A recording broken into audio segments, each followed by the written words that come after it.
Life is profound, and the heart of man is desperately wicked.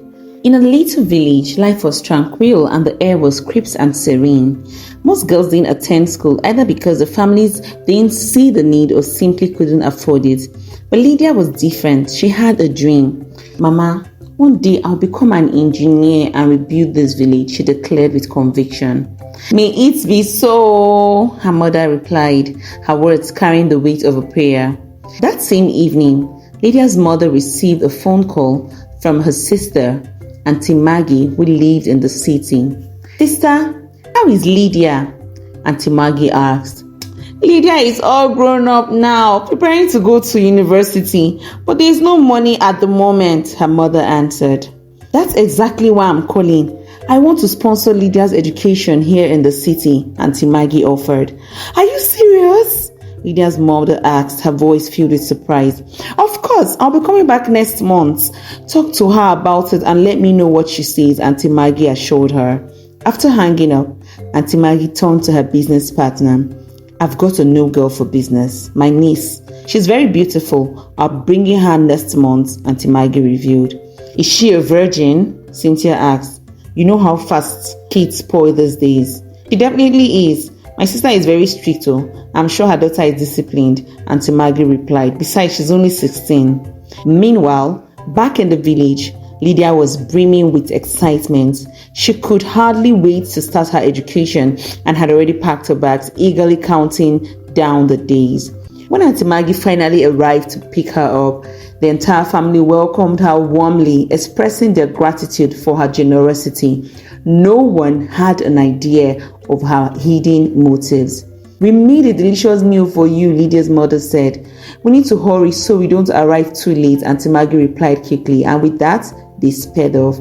As the car pulled away, Lydia was filled with mixed emotions. She was sad to leave her family behind, but her determination to chase a brighter future pushed her forward. Lydia's first 2 weeks at Auntie Maggie's house were nothing short of pure enjoyment. "Eat whatever you like, Lydia. This is city life. We work hard and we live large," Auntie Maggie would say. Lydia couldn't help but chuckle. She was truly enjoying herself. Auntie Maggie treated her so well, almost like an older sister. She had the freedom to do as she pleased, and it felt like a dream come true. However, everything began to change after that first month. Auntie Maggie's demeanor took a sharp turn, becoming increasingly hostile towards Lydia. "Why are you lying on my couch like that, Lydia? Do you want to ruin it? Do you even know how much that couch costs?" Auntie Maggie scolded sharply. Before Lydia could even respond, Auntie Maggie continued to rant, her voice full of frustration. "Do you have anything like this in your father's house?" Lydia stood there in shock, trying to process the sudden change in tone.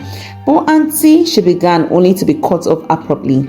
"Don't auntie me," Auntie Maggie snapped. "You need to start earning money so you can understand the value of the privileges you're enjoying in this house." That night, Lydia found it impossible to sleep.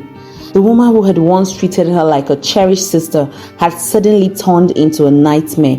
Every little thing now seemed to irritate Auntie Maggie, and Lydia felt brunt of it. 3 days later, Lydia decided that she needed to confront the situation. Maybe the promise of her education would bring back the Auntie Maggie she once knew. "Auntie Maggie, I want to contribute and support the household, but you promised my mother you would send me to the university when I came to the city," Lydia said carefully, trying to remain hopeful as she searched her auntie's face for a hint of kindness she once knew. Auntie Maggie merely smirked. Lydia pressed on, trying to reason with her aunt.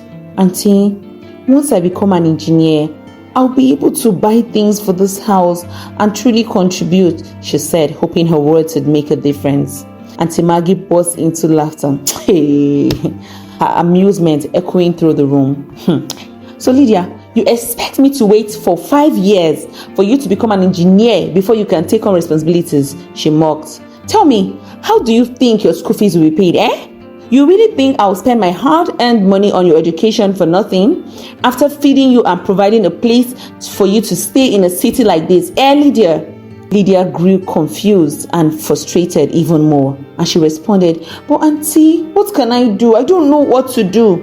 I've been waiting for you to ask that question, Auntie Maggie replied with a sly grin.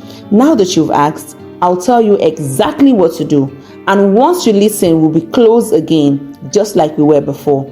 She paused for a moment, then added, Tonight you're coming with me. Without another word, she entered her room. That evening, they headed out to a large house. Auntie Maggie was dressed in revealing clothing with bold makeup, while Lydia remained utterly confused. They sat in the spacious living room for almost an hour, waiting for the owner of the house to appear. Eventually, a handsome young man descended the stairs and greeted Auntie Maggie with a smile. Maggie, how are you? And who do we have here? He asked with a curious grin. Auntie Maggie smiled back, clearly pleased with herself. This is my niece, sir, she replied smoothly. You know this is your first time doing business with us. I made sure to bring you someone special. She's pure and innocent. Sir, this is a special package, Auntie Maggie continued to say. But Lydia's confusion only deepened. She was completely unaware of what was going on until Auntie Maggie stood up preparing to leave without her.